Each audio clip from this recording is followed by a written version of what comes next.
Hi viewers, welcome to our channel. NTR గారి Devara cinema release అయిందిగా. అయితే ఇప్పుడు చాలా మంది సెలబ్రిటీస్ ఈ సినిమా పట్ల రియాక్ట్ అవుతున్నారు. మరి ఎవరెవరు ఏ విధంగా రియాక్ట్ అవుతున్నారో ఒకసారి ఈ పాయింట్ మీద డిస్కస్ చేయడానికి ప్రజెంట్ మనతో పాటు జర్నలిస్ట్ చరణ్ పరమి గారు ఉన్నారు. వారిని అడిగి ఒకసారి తెలుసుకునే ప్రయత్నం అయితే చేద్దాం. హాయ్ అన్న. హాయ్. సో ఎన్టీఆర్ గారు దేవరా సినిమా రిలీజ్ అయింది. మార్నింగ్ నుంచి కాస్త మిక్స్డ్ రివ్యూస్ వస్తున్నప్పటికీ ఎన్టీఆర్ గారు అభిమానులు అయితే కాలర్ ఎగరేసుకునేలా సినిమా ఉందని మాత్రం చెప్పుకోవచ్చు. సో మరి ఇప్పుడు ఈ సినిమా పైన ఎన్టీఆర్ గారు కూడా రియాక్ట్ అయ్యి ట్వీట్ చేశారంటున్నారు. మహేష్ బాబు గారు ఏకంగా కొరటాల శివ గారికి ఫోన్ చేశారు అని కూడా చెప్తున్నారు. అండ్ అనిరుద్ధ్ రవిచంద్ర గారు థియేటర్ లోనే రిప్లై ఇచ్చేసారు ఈ సినిమాకి అని అంటున్నారు. మరి ఏ విధంగా సెలబ్రిటీస్ దగ్గర నుంచి రెస్పాన్స్ వస్తుంది? ఎన్టీఆర్ గారు ట్వీట్ లో ఏముంది? మహేష్ బాబు గారు కాల్ చేసి ఏం మాట్లాడారు కొరటాల శివ గారు? ఈ సినిమా అంటే యునానిమస్ గా సూపర్ బ్లాక్ బస్టర్ అనే టాక్ అయితే రాలేదు, కానీ నువ్వు అన్నట్టుగా మిక్సిక్ టాక్ అయితే కొంత ఉంది. కానీ ఫ్యాన్స్ కి అయితే నచ్చిన మాట వాస్తవం. సో ఫ్యాన్స్ కి అందులో కూడా చిన్నపాటి అసంతృప్తులు ఉన్నాయి. ఎందుకంటే ఓవరాల్ గా సినిమా ఇచ్చే ఎక్స్పీరియన్స్ కౌంట్ అవుతుంది ఇక్కడ.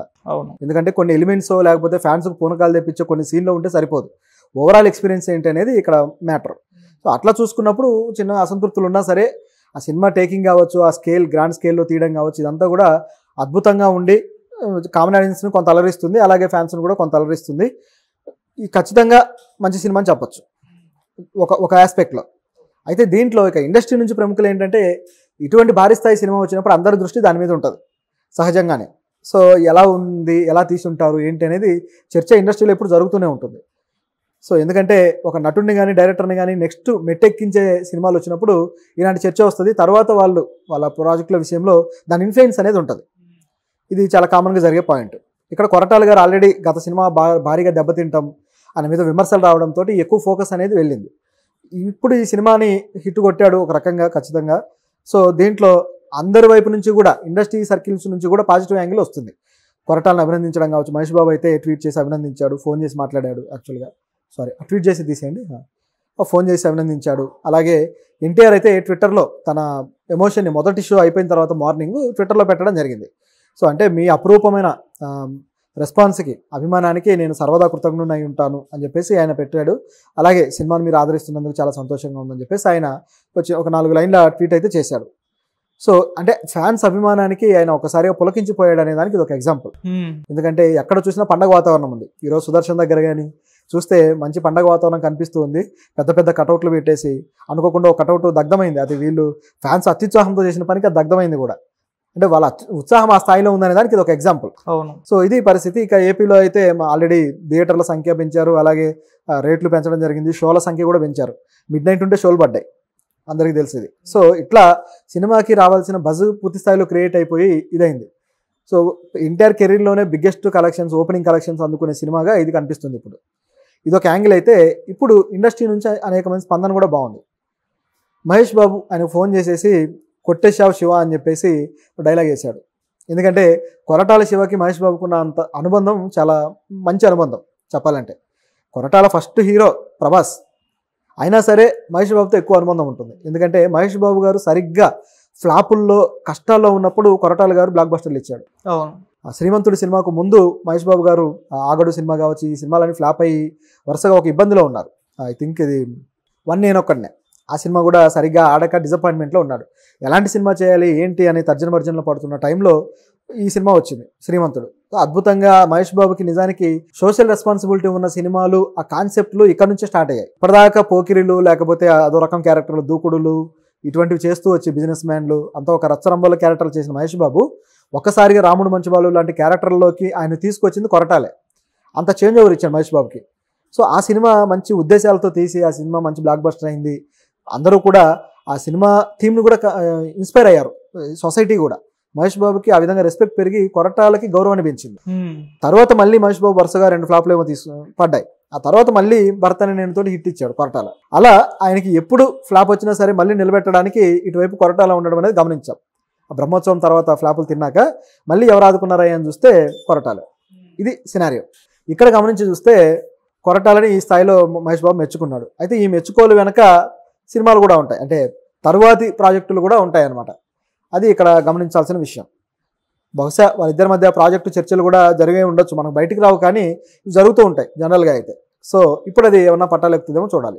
ఇక అనిరుద్ధ్ రవిచందర్ గారు, సో ఈ సినిమాకి ఆయన మ్యూజిక్ డైరెక్టర్. సో ఆ మ్యూజిక్ డైరెక్టర్ మంచి అప్లాస్ కూడా వస్తుంది. సో ఆయన కూడా జనంతో కలిసి థియేటర్లో సినిమా చూసి తన రిప్లైని విచిత్రంగా ఒక సిగ్నల్ తో చెప్పారని చెప్పేసి చెప్తుంటే ఆ ఫోటో కూడా వైరల్ అవుతుంది. మరి ఆయన రియాక్షన్ ఏంటి? అనిరుద్ధ్ ఈ సినిమాకి నిజానికి ఒక విధమైన బ్యాక్ బోన్ చెప్పాలంటే. సో ఈ బ్యాక్ బోన్ ఎంత బాగా మ్యూజిక్ ఇచ్చాడు అనేది ఆడియన్స్ ఆల్రెడీ బాగా ఎంజాయ్ చేశారు థియేటర్లో. ఆ మ్యూజిక్కే చాలా వరకు నిలబెట్టింది అనేది వాస్తవం. అయితే నిజానికి తెలుగు సినిమాల్లో అనిరుద్ధ్ ఎప్పుడూ కూడా అంత సక్సెస్ఫుల్గా ఇవ్వలేదు. గతంలో అజ్ఞాతవాసి సినిమాకి పవన్ కళ్యాణ్కి ఇచ్చినప్పుడు కానీ, ఆ తర్వాత మరో సినిమా నాని సినిమాకి ఇచ్చినట్టున్నాడు. సో కొన్ని సినిమాలకి అతను సక్సెస్ అవ్వలేదు. ఇలాంటి తరుణంలో ఇప్పుడు సడన్గా మళ్ళీ జూనియర్ ఎన్టీఆర్ సినిమా రావడము, ఇది కూడా పాన్ ఇండియా రేంజ్ స్కేల్ అవ్వడము, పైగా అనిరుద్ధ్ వరుసగా చాట్ బస్టర్ సాంగ్స్ ఇస్తూ ముఖ్యంగా ఈ బ్యాక్గ్రౌండ్ మ్యూజిక్లో ఒక ట్రెండ్ సెట్టింగ్ ప్యాటర్న్ క్రియేట్ చేశాడు. విక్రమ్ సినిమా నుంచి కూడా చూస్తే అందులో ఉన్న ప్రతి ఒక్క క్యారెక్టర్కి ఇంట్రో బీజిఎం ఏదైతే ఉంటుందో అది హైలైట్ ఆ సినిమాకి. ఆ తర్వాత నుంచి కూడా అదే ఫాలో అయ్యాడు. లియో సినిమా కావచ్చు, విజయ్ సినిమాలు అన్నిటికీ కూడా మంచి బ్యాక్గ్రౌండ్ మ్యూజిక్ అయితే ఇచ్చాడు. అదే ప్యాటర్న్ ఫాలో అవుతూ ఈ సినిమాకి కూడా బ్యాక్గ్రౌండ్ స్కోర్ చేయడం జరిగింది. నిజానికి అనిరుద్ధ్ని ఈ మధ్యకాలంలో చాలా మంది స్టార్ మ్యూజిక్ డైరెక్టర్లు కూడా కాపీ కొట్టి మ్యూజిక్ ఇస్తున్నారు. ఆ స్థాయికి ఎదిగాడు బీజిఎం విషయంలో. గతంలో ఈ స్థాయి పేరు ఏఆర్ రెహమాన్కి ఉంది, అలాగే హ్యారిస్ జయరాజ్కి ఉంది. బీజిఎంలో పేరు తెచ్చుకోవడం అనేది ఆషామాషి వ్యవహారం కాదు, చాలా హార్డ్ వర్క్ చేయాలి. తర్వాత ఈ మధ్యకాలంలో తమనికి అంతటి పేరు వచ్చింది, కానీ ఆ ట్రెండ్ సెట్టింగ్ మ్యూజిక్ అనేది మళ్ళీ అనిరుద్ధే ఇవ్వగలిగాడు. ఈ సినిమాకి అలా ఇచ్చాడు కాబట్టే తాను ఆడియన్స్ అడిగినప్పుడు ఇట్లా కాలర్ ఎగరేసాడు అనమాట. సినిమా ఎలా ఉంది ఏంటన్నప్పుడు వెళ్ళి చూశాడు. నిజానికి ప్రీ రిలీజ్ ఈవెంట్లు కావచ్చు, ప్రీ రిలీజ్ ఈవెంట్ ఫెయిల్ అయింది అనుకోండి, కానీ దానికి ముందే ఏదైతే హిందీలో ట్రైలర్ లాంచ్ చేశారో ఆ ఈవెంట్లో కావచ్చు, ఇంటర్వ్యూలో కావచ్చు, ఎన్టీఆర్ గారు ఒకటే మాట చెప్తూ వస్తున్నాడు. ఏమన్నాడంటే, ఇది ఒక హాలీవుడ్ బీజిఎం, హాలీవుడ్ సినిమాకి ఇచ్చిన రేంజ్లో అనిరుద్ధ్ మరి బీజిఎం ఇచ్చాడు అని చెప్పేసి 2-3 సందర్భాల్లో అన్నాడు. అంత రేంజ్లో ఏమిచ్చుంటాడా అని చెప్పేసి అందరికీ డౌట్ వచ్చింది. ఏమిచ్చుంటాడని అంత ఆత్రపడ్డారు. సినిమా చూసిన తర్వాత వాళ్ళ క్లారిటీ వచ్చింది, నిజంగానే అద్భుతమైన బీజిఎం అని. అయితే కొన్ని సందర్భాల్లో కొన్ని చోట్ల కొద్దిగా డల్ అయిన మాట వస్తాం. ఆ డల్ కూడా ఏంటంటే డల్నెస్ అని కాదు, కానీ ఆయన బీజిఎంలో ఈ మధ్యకాలంలో ఒక ప్యాటర్న్ ఫాలో అవుతున్నాడు. లూప్లో ఉండేట్టుగా ఒక సౌండ్ ఎఫెక్ట్ అనేది లూప్ లాగా వెళ్ళిపోతూ ఉంటుంది. అటువంటి సౌండ్ ఎఫెక్ట్ మెయింటైన్ చేయడం వల్ల కొన్నిసార్లు ఎమోషన్ ఎన్హాన్స్ చేయాల్సినప్పుడు ఆ ఎన్హాన్సింగ్ మూమెంట్ తీసుకోలేకపోయాడు బీజిఎంలో. అది కొన్ని సందర్భాల్లో కనిపిస్తుంది. నిజానికి కీరవాణి లాంటి వాళ్ళు ఇది చేస్తూ ఉంటారు. కరెక్ట్గా ఎన్హాన్స్ చేయాల్సిన టైంలో కరెక్ట్గా ఒక ఇన్స్ట్రుమెంట్ని ఉపయోగించి ఆ ఎమోషన్ని బాగా ఇది చేస్తాడు అనమాట కీరవాణి గారు. అందులో ఆయన ఎక్స్పర్ట్. ఇట్లా చాలా మంది ఉన్నారు. అయితే అనిరుద్ధ్ ఈ మధ్య కాలంలో తీసుకొచ్చిన కొత్త రకం ప్యాటర్న్లో ఇది పోతుంది. గమనించి చూస్తే ప్యూర్ యాక్షన్ సినిమాలకి ఇది ఓకే, కానీ కొన్నిసార్లు ఆ బలమైన ఒక ఎఫెక్ట్ ఉండే ఎమోషనల్ సీన్లు ఇటువంటి ఉన్న సినిమాల్లో అయితే కొద్దిగా అది తేడా కొట్టే ప్రమాదం ఉంది. ఓవరాల్గా చూసుకుంటే అనిరుద్ధ్ బీజిఎం అనేది ఈ సినిమాకి బలంగా పనిచేసిందని చెప్పక తప్పదు. కాబట్టే ఆయన కాళ్ళు ఎగరేయడం కానీ వాళ్ళు అనుకున్న ఇదైతే రీచ్ అయ్యాడు. సో ఏదేమైనా సెలబ్రిటీస్ ఇప్పుడైతే ఈ సినిమాని చూస్తున్నాం. రాజమౌళి గారు కూడా మార్నింగ్ ఫస్ట్ షో చూసేస్తారు ఆయన. సో రేపటి నుంచి కూడా దాదాపు అందరు సెలబ్రిటీలు చూసి వాళ్ళ రివ్యూలు అయితే చెప్పే అవకాశం అయితే కనిపిస్తుంది అనుకోవచ్చా? ఎందుకంటే ఎన్టీఆర్ గారి సినిమా ఆల్రెడీ ట్విట్టర్లో స్టార్ట్ అయిపోయినాయి. ఇప్పుడు సాయంత్రానికి వీళ్ళందరివి ట్విట్టర్లో వచ్చేస్తాయి, దాంట్లో డౌట్ ఏం లేదు. రాజమౌళి నిజానికి కొన్ని సినిమాలు ఇష్టంతో వెళ్ళి చూస్తాడు కానీ ట్విట్టర్లో పెట్టాడు. ఆయన కేవలం కొన్ని సినిమాల గురించి మాత్రం పెడుతూ ఉంటాడు. అలా పెట్టిన వాటిలో కూడా ఎక్కువగా ఆయనకు బాగా దగ్గరైన వాళ్ళ సినిమాలు ఉంటాయి. సో ఆ కంప్లైంట్ అయితే రాజమౌళి గారి మీద ఉంది. గతంలో ఆయన ట్విట్టర్లో పెట్టిన సినిమాలు కూడా తనకు దగ్గరైన వ్యక్తులు వాళ్ళు తీసిన సినిమాలకి లేదా తన కుటుంబం నుంచి వచ్చిన వాళ్ళ సినిమాలకి పెడుతూ ఉంటాడు. వేరే వాళ్ళ సినిమాలు చూసినా సరే పెద్దగా పెట్టడు.